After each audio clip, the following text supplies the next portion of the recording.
Les habla Rafael Arraiz Luca desde Unión Radio y esto es Venezolanos, un programa sobre el país y su historia, en la continuación de nuestra serie sobre militares venezolanos. Mi número de productor nacional independiente, 30.720. Este será el tercer capítulo sobre la vida y obra de Simón Bolívar. En el programa anterior habíamos quedado en la Carta de Jamaica. Recordemos que después de referirle a Mr. Cullen su versión sobre el estado del Río de la Plata, Perú, Nueva Granada, a quien Bolívar llamaba, por cierto, el corazón de la América, le refiere Venezuela, Nueva España, Puerto Rico y Cuba, y se queja del poco apoyo europeo a las pretensiones de los patriotas americanos, y luego entra en definiciones. Como les decía, y dice: nosotros somos un pequeño género humano, poseemos un mundo aparte, cercado por dilatados mares, nuevos en casi todas las artes y ciencias, aunque en cierto modo viejos en los usos de la sociedad civil. No somos indios ni europeos, sino una especie media entre los legítimos propietarios del país y los usurpadores españoles. En suma, siendo nosotros americanos por nacimiento y nuestros derechos los de Europa, tenemos que disputar estos a los del país y mantenernos en él contra la invasión de los invasores. Así nos hallamos en el caso más extraordinario y complicado. Fin de la cita. ¿Quiénes somos nosotros? Es lo primero que debemos preguntarnos. ¿Quiénes somos nosotros? Es lo primero que debemos preguntarnos. La respuesta es los criollos, sin la menor duda. Ese es el estamento que adelanta y concluye la independencia en función de sus legítimos intereses. Bolívar no está hablando en nombre de los indígenas, ni de los pardos, ni de los esclavos. Es la voz del estamento al que él pertenece y al que juzga en el caso más extraordinario y complicado. Quizás si Bolívar hubiese tenido conciencia de que este texto estaba dirigido urbi et orbi y no exclusivamente a Mr. Cullen, pues probablemente no habría tomado este camino convencional tan claro, tan abierto. Basta leer cualquiera de sus proclamas para advertir lo que digo, ¿no? En otras palabras, esta sinceridad fue licenciada por el género epistolar y su convencionalidad es la que hace de la carta un texto de tanta importancia histórica, donde el libertador se presenta desnudo, sin los ropajes propiamente de la retórica. En cuanto a su permanente negación del federalismo, aquí se expresa al margen del discurso público, pero con igual o mayor contundencia, como ocurre en el Manifiesto de Cartagena o en el discurso del Congreso de Angostura.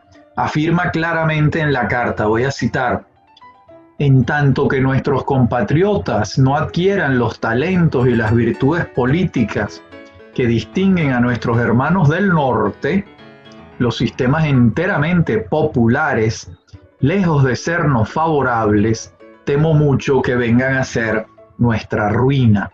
Fin de la cita. Al final de la carta, invoca el auspicio de lo que él llama una nación liberal que nos preste protección. Por supuesto, se está refiriendo a Gran Bretaña, le está escribiendo a un inglés, a un británico. Y naturalmente, como en alguna medida ocurrió, cuando el Imperio Británico no se opone al viaje de los batallones de ingleses, galeses e irlandeses, en un número nada despreciable, por cierto, y gracias al trabajo en Londres de Luis López Méndez. Por supuesto, Bolívar estaba pensando en algo más estable y de mayores consecuencias que la ayuda bélica, que fue determinante, por supuesto, en su momento para la victoria patriótica. Eso no hay la menor duda.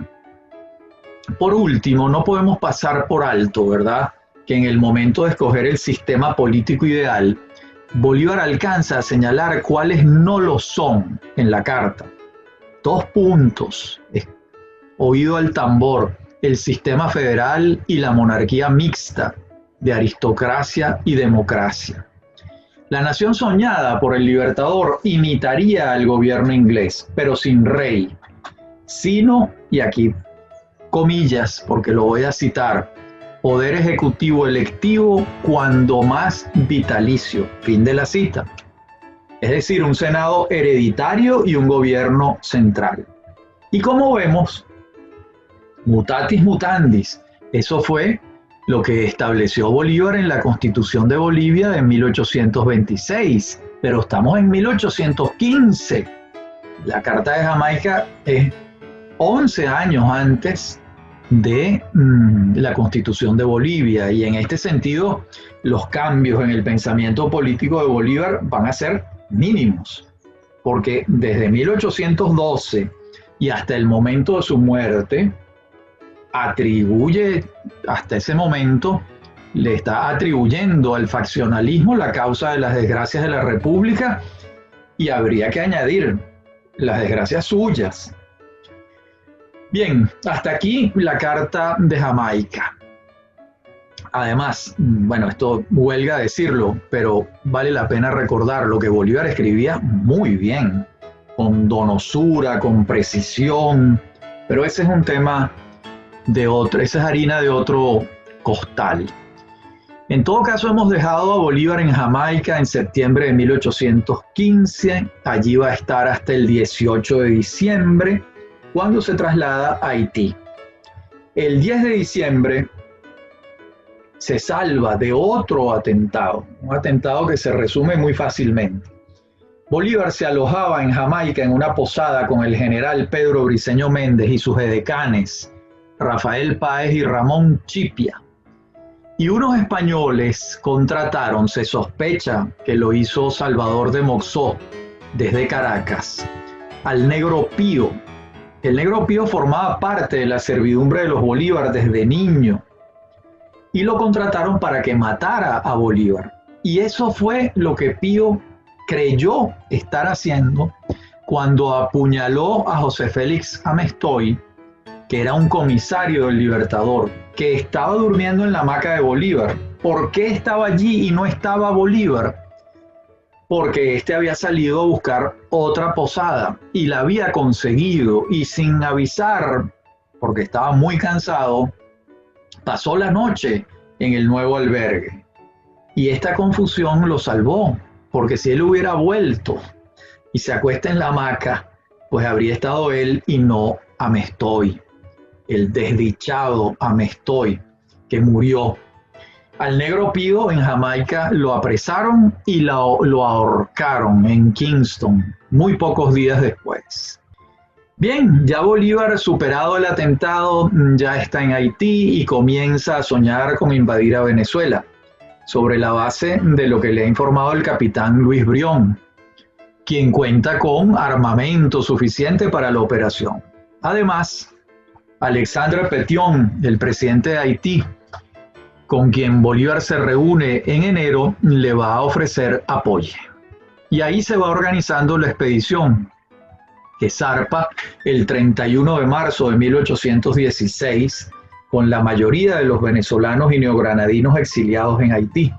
Y el número varía de versión en versión, pero la cifra gira alrededor de 200 personas, la mayoría venezolanos, alrededor de 30 neogranadinos, unos 20 franceses, 20 haitianos y algunos otros de distintas nacionalidades. Por supuesto, la pretensión es temeraria, ya que las fuerzas realistas en Venezuela son muy superiores a 200 soldados, y este contingente reducido, y además en su mayoría eran oficiales sin tropa, ahí no había soldados, eran casi todos oficiales. De modo que el fracaso estaba relativamente cantado, como ocurrió. De esa expedición de los Cayos en 1816 van a formar parte Mariño, Piar, Gregor MacGregor, José Francisco Bermúdez intentó sumarse a la expedición y Bolívar se lo impidió por el pleito que habían tenido antes. También estaban en la expedición Carlos Sublet, José Antonio Anzoátegui, Bartolomé Salón, Ambrosio Plaza, Pedro Briceño Méndez, el general franco-prusiano Ducodré Holstein, quien venía del sitio de Cartagena, y por supuesto el curazoleño animador de toda esta aventura, que era Luis Brión. Zarpan 7 goletas, después de que Bolívar en un consejo tuvo que imponerse otra vez su autoridad, ¿verdad? Y antes de recalar en Juan Griego, en Margarita, antes de recalar allí el 3 de mayo de 1816, tienen un combate naval frente a los islotes de los Frailes. Esto es entre Playa El Agua, Playa Guacuco, Playa Parguito y Los Frailes. Allí ocurrió la batalla. Y salieron airosos, bien librados. Y en Margarita estuvo la expedición hasta el 31 de mayo. De allí zarpan con destino a Carúpano. Desde allí, Mariño es enviado a tomar Güiria. Piar es destinado a Maturín. Y Bolívar le envía mensajes a Monagas, Zaraza, Cedeño y Rojas, notificándoles su llegada. Antes, en Margarita, ha sido reconocido como jefe supremo el 7 de mayo. De modo que su autoridad está absolutamente ratificada. El 1 de julio decide moverse hacia Ocumare de la Costa. Allá llega el 6 del mismo mes. Envía a Sublet a tomar los valles de Aragua y Sublet es avistado por las tropas de Morales. Bolívar entonces recibe información en Ocumare y advierte la precariedad de su situación. Y ante la posibilidad de perder la vida, se embarca a toda prisa hacia Bonaire, el 15 de julio. En Bonaire se reúne con Brión y deciden intentar un nuevo desembarco. Y al acercarse a Choroní, allí a Playa Grande y a Puerto Colombia, advierten que el puerto está ocupado y recalan en la población de al lado, que es Choao, pero ahí no hay nadie. Y no pueden hacer algo sin el apoyo interior. Y entonces levantan velas y se van a Güiria. Y en Güiria, Bolívar es culpado del fracaso por Santiago Mariño y es expulsado de Oriente. Recoge sus pasos y se va hacia Haití. Y allá recala, ¿verdad? Abrumado por un nuevo fracaso. Y antes de zarpar de Güiria, Bermúdez, que había llegado por su cuenta y que estaba por cobrarle el hecho de que no lo hubiese aceptado en la expedición de los Cayos, lo desafía y le lanza un sablazo que lo rozó sin daño. Intervinieron los compañeros y no lo mató, por supuesto. De todos estos hechos se forma una junta ante la expulsión de Bolívar y nombran a Mariño jefe supremo y a José Francisco Bermúdez segundo. De modo que Bolívar se va a Haití otra vez derrotado y llega a Haití el 4 de septiembre y le explica a Alexandre Pétion el nuevo fracaso que ha tenido. Y en Venezuela, entre tanto, una junta de patriotas decide llamar a Bolívar a las pocas semanas para que asuma la conducción del proceso, porque ellos tienen un pleito entre ellos permanente sobre la primacía del mando. Y entonces deciden enviar a Haití a Francisco Antonio Sea para que le pida a Bolívar que regrese y se ponga al mando, que ellos van a deponer sus aspiraciones. Y el 28 de diciembre de 1816 lo tenemos de vuelta en Margarita. Es una cosa muy extraña porque quienes lo expulsaron ahora están pidiendo que vuelva. Pero bueno, así son estos temas, con mucha frecuencia. Bien, para el momento en que Bolívar regresa, la situación en Oriente ha mejorado para los patriotas por el avance de Piar sobre Guayana. Y ante las noticias que recibe Morillo, que está en Bogotá, del avance patriota, decide regresar a la Capitanía General de Venezuela. Vamos a entrar ahora en un año crucial, que es 1817. Por otra parte, Bolívar y Mariño se juntan en Barcelona, se avienen y van a enfrentar juntos distintas batallas entre febrero y marzo, hasta que Bolívar decide bajar a Guayana buscando otro camino. Y en abril, Mariño pierde Barcelona y desconoce a Bolívar una vez más. Bolívar ya se fue hacia Guayana y le siguen a Bolívar en esta oportunidad Bermúdez, Saraza, Arizmendi, Sublet y Francisco de Paula Santander, entre otros. Mariño, por su parte, se va hacia Cariaco, peleado con Bolívar. Mientras tanto, Piar consolida posiciones en el Caroní. Y viene la batalla de San Félix, el 11 de abril de 1817, que va a ser un punto de inflexión importante para los patriotas, ya que les dio la llave de una vasta región con esa comunicación fluvial hacia el mundo y la consolidación de un ejército de mayores proporciones, que es el ejército que comanda Piar. Piar, Anzoátegui y Torres se enfrentaron a De la Torre y Ceruti, y de los 1.600 hombres del ejército, de ellos 600 eran indígenas con arcos, flechas y lanzas, mientras los realistas contaban con cerca de 2.000 soldados, en su mayoría profesionales, de modo que había una disparidad importante. Y el desastre realista fue considerable, casi 700 muertos en el campo de batalla, alrededor de 500 prisioneros, entre ellos Ceruti, mientras que De la Torre logra escapar hacia Angostura con no más de 30 soldados, de modo que fue una victoria importante para Piar. Piar va a sitiar Angostura a partir del 25 de abril y Bolívar entonces llega con su tropa el 2 de mayo a respaldarlo. Piar lo reconoce como jefe supremo a instancias de Bolívar y le entrega su ejército. Y Bolívar hace cambios que no le gustan a Piar, probablemente comprensiblemente. Designa a Bermúdez y a Cedeño para que dirijan el sitio de la ciudad, y a Piar lo envía a Guayana la Vieja, a un encargo subalterno realmente.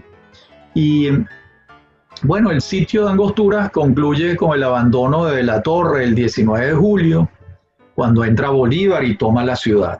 En cambio, Piar ha pedido que le admitan separarse del ejército el 30 de junio. Es obvio que Piar está resentido. Y también lo es que no le faltan motivos para ello. Se le permite separarse y Bolívar le da dos alternativas a Piar. Se queda tranquilo en el país o se le da un pasaporte para que se vaya. Y Piar escoge quedarse. Mientras tanto, entre la batalla de San Félix y el sitio de Angostura ocurre el Congreso de Cariaco, el 8 de mayo de 1817. Un evento, por cierto, de mayor importancia que la atribuida por la hagiografía bolivariana. Vamos a ver los hechos. Está de vuelta en Venezuela después de 3 años de cárcel en Cádiz, liberado junto con Rocio, Isnardi, Ayala, Paz del Castillo en 1815, el presbítero chileno José Cortés de Madariaga, que es uno de los personajes centrales de los hechos del 19 de abril de 1810, en el famoso balcón. Y el canónigo le propone a Mariño regresar al esquema federal de la Constitución de 1811. Y a Mariño le parece bien, ya que era más proclive a cualquier forma constitucional que mejorara su situación en desmedro de la de Bolívar. Y deciden organizar el Congreso entre el 8 y el 9 de mayo de 1817 y nombran autoridades sobre la base de las instituciones de 5 años antes. Se forma un triunvirato integrado por Fernando Rodríguez del Toro, Francisco Javier Maíz y Simón Bolívar, sin consultarle, obviamente. Mariño es designado jefe supremo del ejército y Luis Brión de la Armada.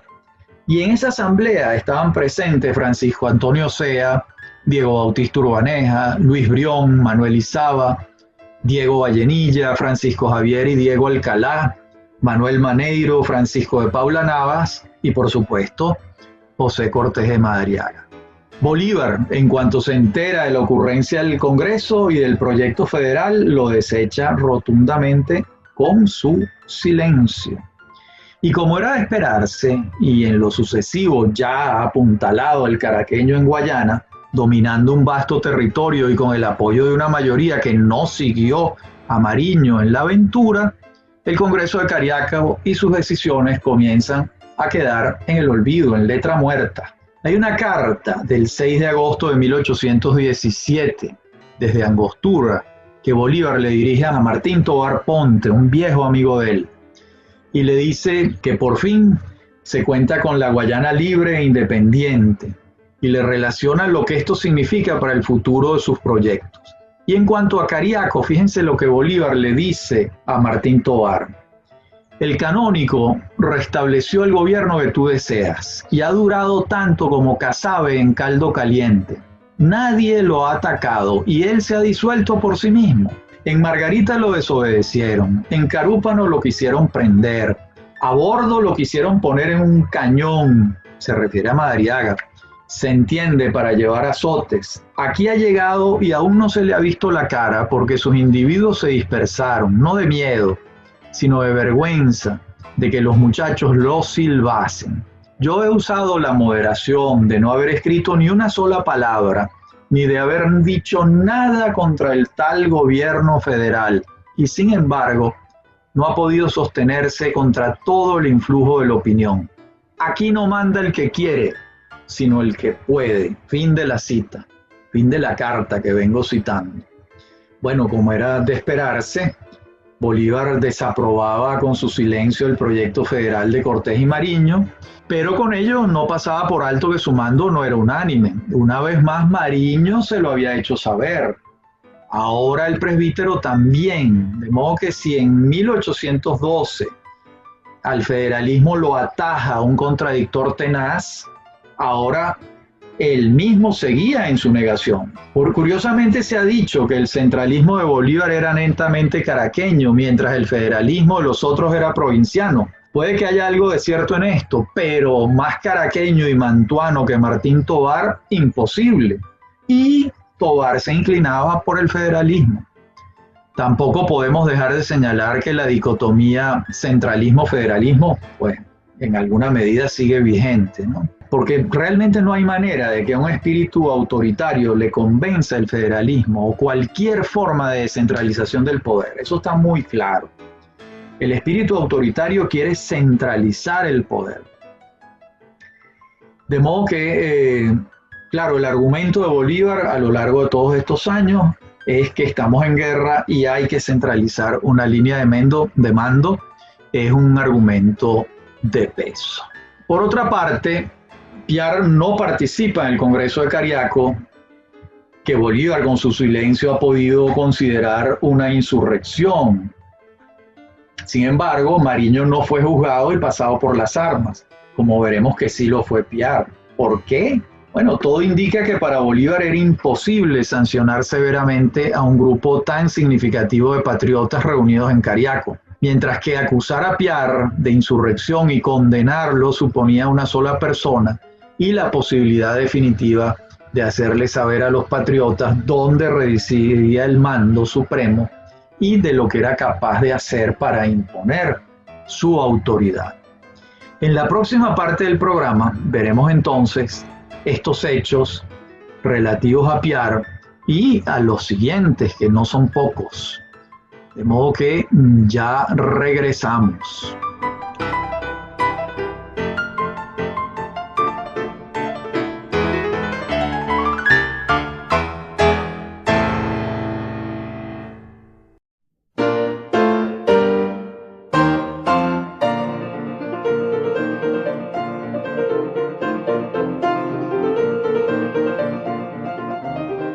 Recordemos que en la parte anterior del programa, a Piar le ha sido autorizada su salida del ejército a finales de junio y, según sus acusadores, se encuentra soliviantando a la gente con base en la lucha étnica entre los pardos y los blancos criollos. Recordemos también que la hazaña de San Félix, que abrió el paso de Guayana, es de Piar, y que el propio Piar se vio compelido a entregarle su ejército de casi 3.000 hombres a Bolívar, que apenas llegaba a tener 200.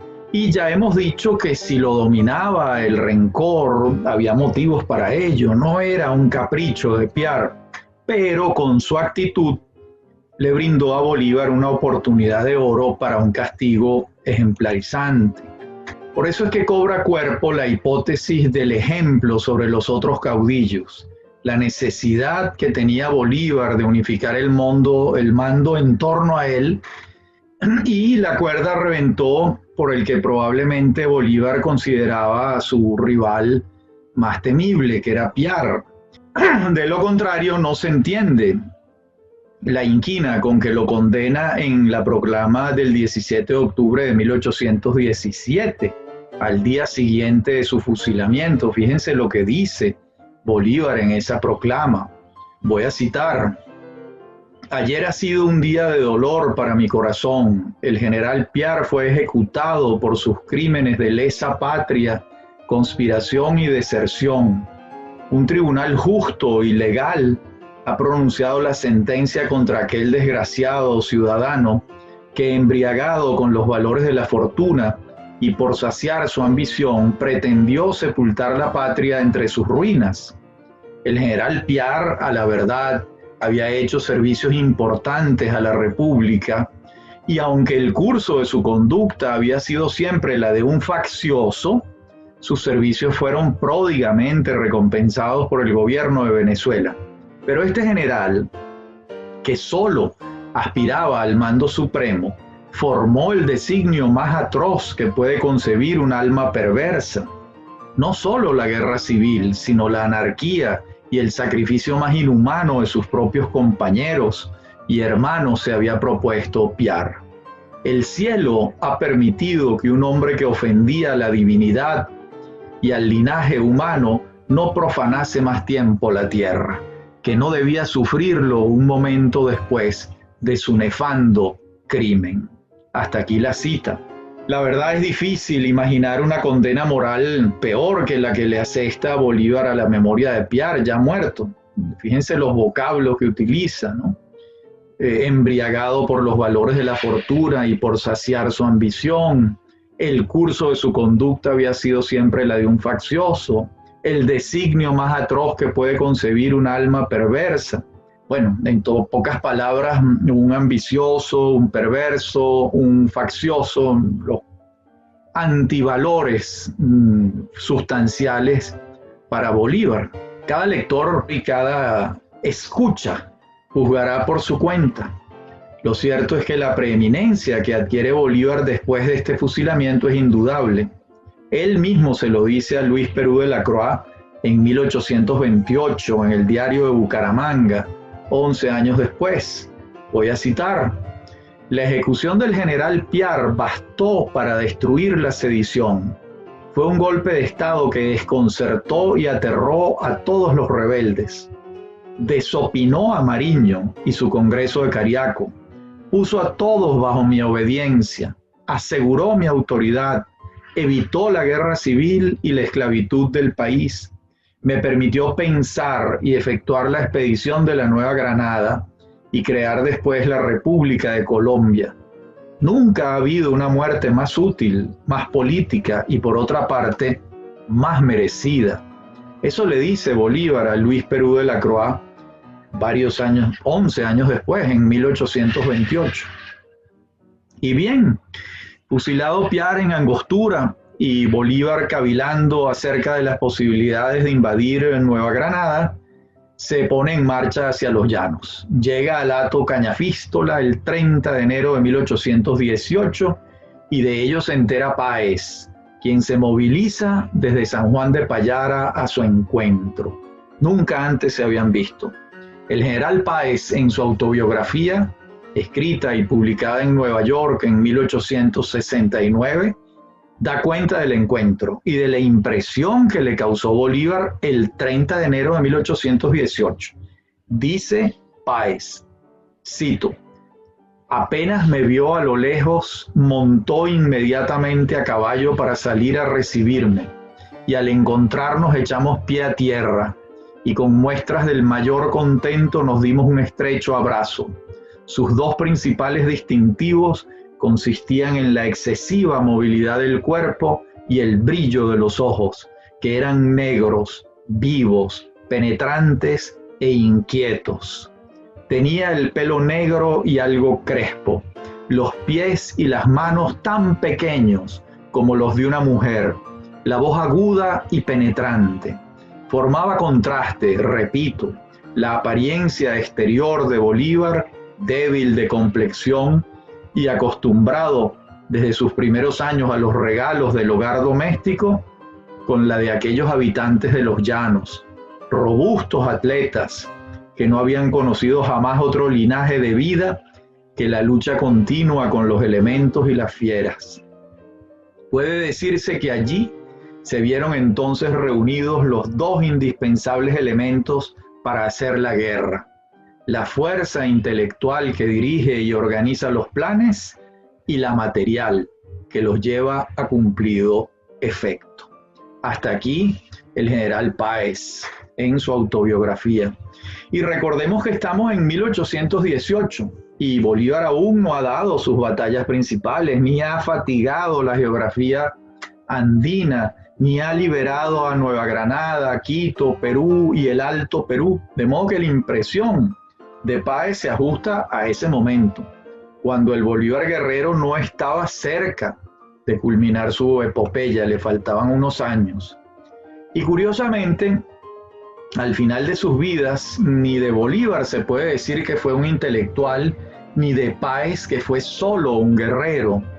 Páez reconoce la jefatura de Bolívar y le pone a disposición su ejército, que junto con el que sigue el Libertador alcanzaba alrededor de 4.500 efectivos. Será la primera vez que Páez batalle bajo las órdenes del mantuano caraqueño. Bolívar organiza su ejército y desde comienzos de febrero hasta el 16 de marzo de 1818 da movimientos en los alrededores de Calabozo, El Sombrero y Altagracia Orituco. Los ejércitos, tanto el realista como el patriota, están como husmeándose, provocándose, hasta que el 16 de marzo Bolívar no puede eludir la batalla que le ofrece Morales en las cercanías del río Semén, en La Puerta, Estado Guárico. Los primeros encontronazos dan victoriosos a los patriotas, pero en pleno desarrollo de la refriega llega Morillo con sus fuerzas y se decide a favor de los realistas. Fue un desastre para Bolívar y su ejército. Si bien Morillo es herido de un lanzazo en la cadera, Bolívar pierde la mayor parte de su infantería y muchos pertrechos. Incluso son heridos Urdaneta, Anzoátegui, Valdés y Torres, nada menos. En medio de ese desastre, Bolívar logra huir hacia Calabozo y luego hacia el Hato San Pablo.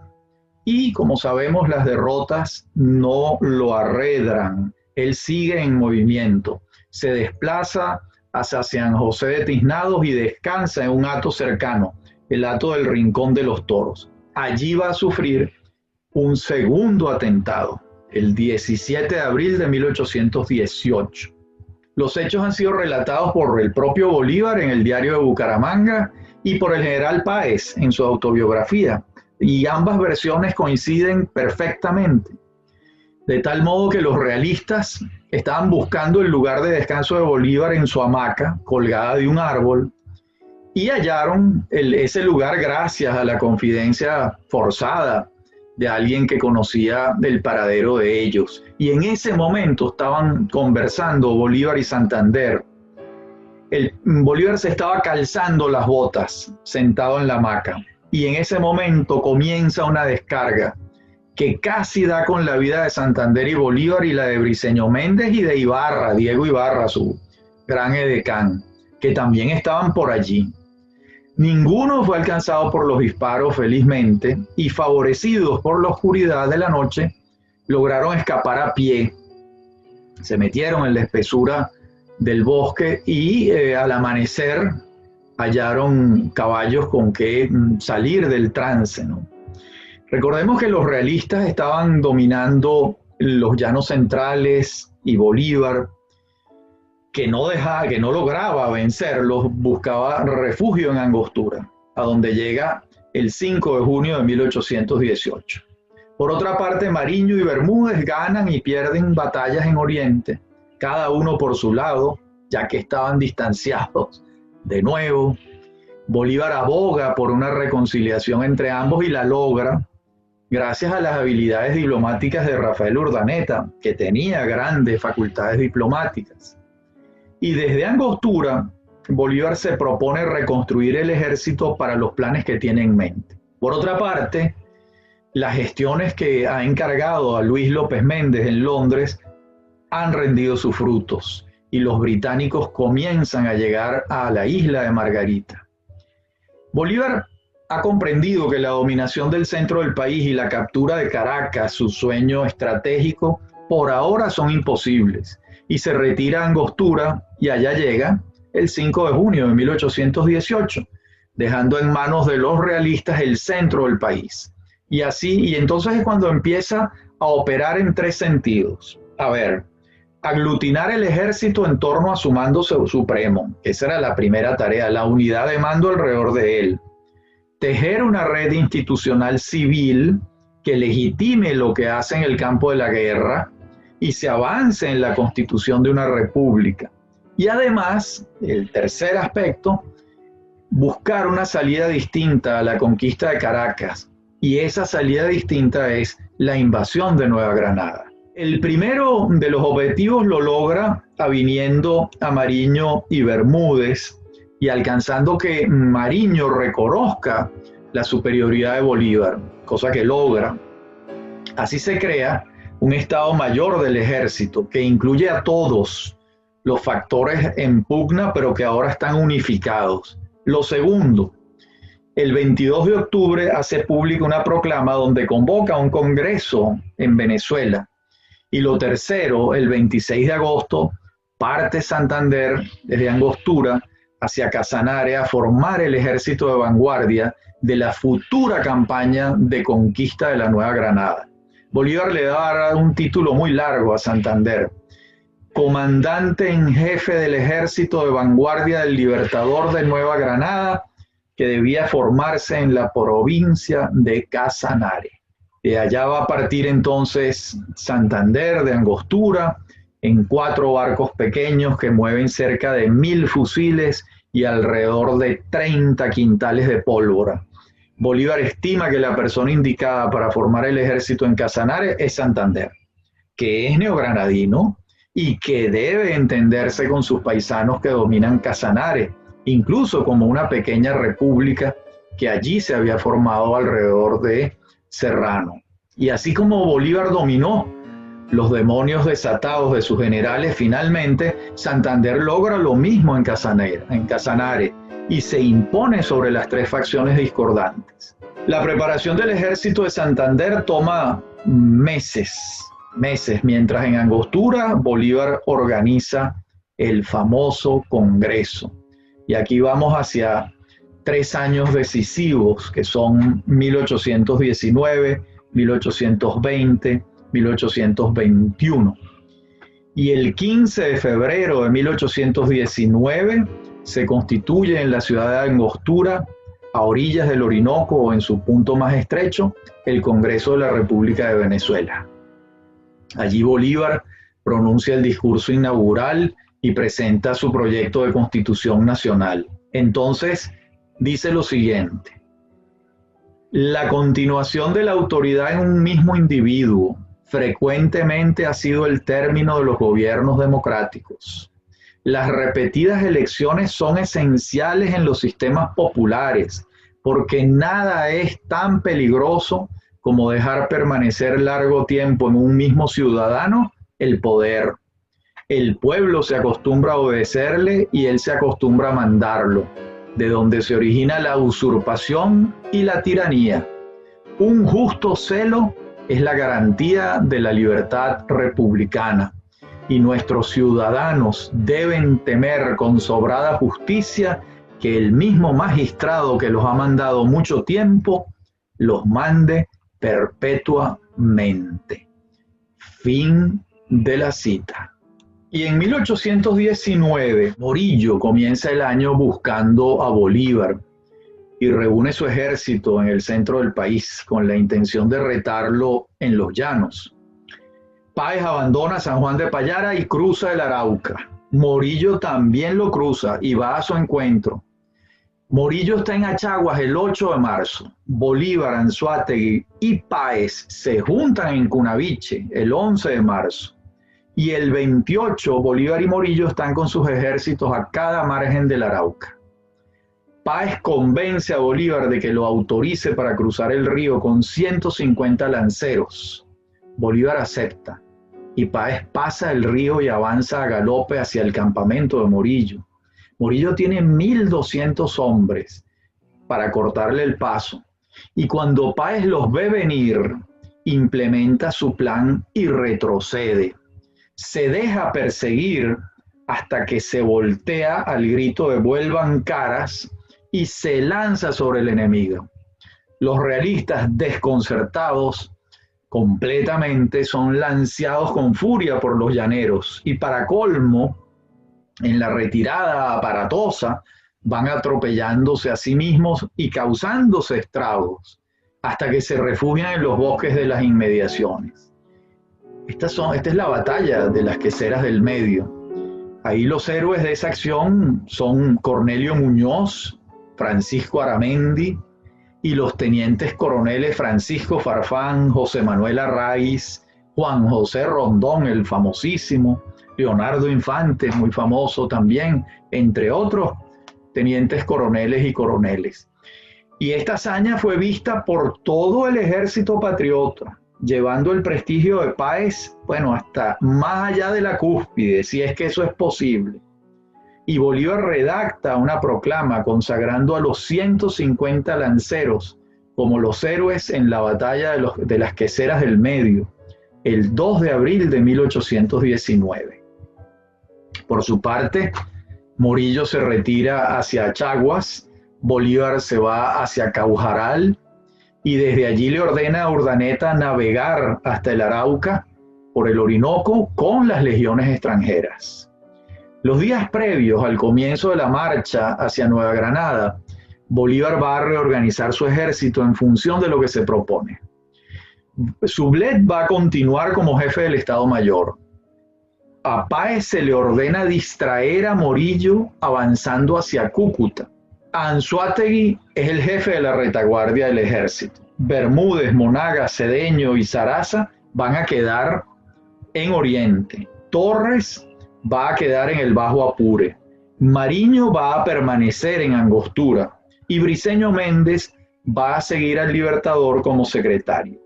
Mientras tanto, Santander los espera en Casanare. Y el ejército que van a enfrentar en Nueva Granada no es poca cosa. El general José María Barreiro cuenta con cerca de 4.000 hombres uniformados, con buenos pertrechos. Bolívar parte hacia Guasdualito con cerca de 2.000 hombres. Santander lo espera con cerca de otros 2.000 efectivos.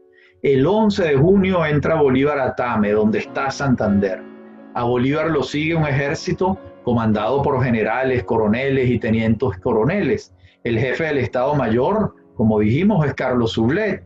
En la vanguardia está Santander, en la retaguardia Anzoátegui, Arturo Sandes, José de la Cruz Carrillo, Ambrosio Plaza, James Rooke, al frente de la Legión Británica, Bartolomé Salom, Juan José Rondón, Leonardo Infante, Hermenegildo Mujica, Julián Mellado y Lucas Carvajal forman parte de ese ejército. Y de los 3 caminos posibles para llegar a Tunja, Bolívar escoge el menos fortificado por los realistas, pero el más arduo de escalar, porque se trata del páramo de Pisba, que está a 3.900 metros de altura. Y en el paso de los Andes, allí murieron casi todos los caballos, varios soldados. Y el 6 de julio llega Bolívar a Tunja, precedido por Santander, que va a la vanguardia. Y allí descansan y preparan la marcha. Barreiro, que está en Sogamoso, también se prepara para enfrentarlos. Y ambos ejércitos van topándose en breves escaramuzas de reconocimiento y en dos batallas menores, en Paya y en Gámeza, el 11 de julio. Luego, el 25 de julio, en Pantano de Vargas, cerca de Paipa, tiene lugar la primera batalla de consideración. El enfrentamiento estaba siendo perdido por los patriotas después de varias horas de combate, hasta que el coronel guariqueño Juan José Rondón, un coronel del ejército de Apure de José Antonio Páez, le dice a Bolívar que él tiene sus 39 llaneros, y Bolívar le dice a él: coronel Rondón, salve usted la patria, y él responde: mi general, es que Rondón todavía no ha peleado. Y se van los 39 llaneros con una carga grande, desconcertante, y el ejército realista queda aturdido y en retirada, y finalmente el resultado de la batalla es favorable a los patriotas. Ese enfrentamiento, de acuerdo con las cifras mejor documentadas, fue entre 1.800 soldados realistas y unos 2.400 patriotas. Como vemos, de nuevo, los llaneros deciden el combate. Así lo reconoció con gallardía el propio Santander, y por supuesto que lo reconoció Bolívar. El coronel Ruc es herido, el médico de campaña le tiene que amputar el brazo y el coronel Ruc a los 3 días fallece. Bueno, el paso de los Andes por Pisba los había dejado aturdidos, pero la victoria en Pantano de Vargas cambió la disposición psicológica del ejército. Y el 3 de agosto vamos a tener a Bolívar reiniciando la marcha rumbo a Bogotá desde Paipa. Busca enfrentar a Barreiro, en donde le desafíe Barreiro. Y sin embargo, este ha decidido, ante la precariedad de su situación, dirigirse a Bogotá en busca del virrey Juan José Sámano y Uribarri, que era como se llamaba. Y en la implementación de esta decisión está Barreiro cuando Bolívar lo ve con el catalejo y le plantea batalla. Estaba por cruzar el puente sobre el río Teatinos. Eso es el 7 de agosto de 1819, cerca de Tunja, cuando va a ocurrir la batalla de Boyacá. Esta batalla, a diferencia de Pantano de Vargas, que duró todo un día, la de Boyacá fue breve y con pocas bajas. Sin embargo, la que se le celebra es la de Boyacá. ¿Por qué? Bueno, pues tiene que pesar mucho que los patriotas en Boyacá hicieron 1.600 prisioneros en el campo. Apresaron a Barreiro, desactivaron la línea de defensa realista en su totalidad, al punto tal que el virrey Sámano, cuando le llegan las noticias, sale disparado de Bogotá hacia el puerto de Honda, en el río Magdalena, y se va a toda carrera hacia Cartagena para salvar el pellejo, porque había perdido su ejército fundamental. Por cierto, en la carrera deja los tesoros del virreinato en Bogotá, que va a ser una circunstancia extraordinaria para el futuro de Bolívar y su epopeya. De modo que no solo alcanzó la derrota de las fuerzas principales de los realistas en Nueva Granada, sino que se hizo de lo que le faltaba a su gesta, que eran recursos económicos. Bueno, y todos van a entrar a Bogotá triunfantes el 10 de agosto de 1819. Santander va a quedar al mando de la capital, Anzoátegui sigue en persecución de Sámano, Sublet viaja a Cúcuta y Bolívar pasa por Pamplona rumbo a Angostura a comienzos de noviembre de 1819. Antes, Santander, ya solo y tomando decisiones en Bogotá, ordena fusilar a Barreiro y a 38 oficiales más en la Plaza Mayor de Bogotá, que hoy en día se llama Plaza de Bolívar. Una exageración, bueno, en todo caso, era una guerra a muerte. Hasta aquí el programa de hoy. En nuestro próximo programa veremos cuál fue el destino del general Anzoátegui. Como siempre, ha sido un placer hablar para ustedes. Soy Rafael Arraiz Luca y esto es Venezolanos, un programa sobre el país y su historia. Me acompañan en la producción Inmaculada Sebastiano y Fernando Camacho, y en la dirección técnica Fernando Camacho. A mí me consiguen en mi correo electrónico rafaelarraiz@hotmail.com y en Twitter @RafaelArraiz.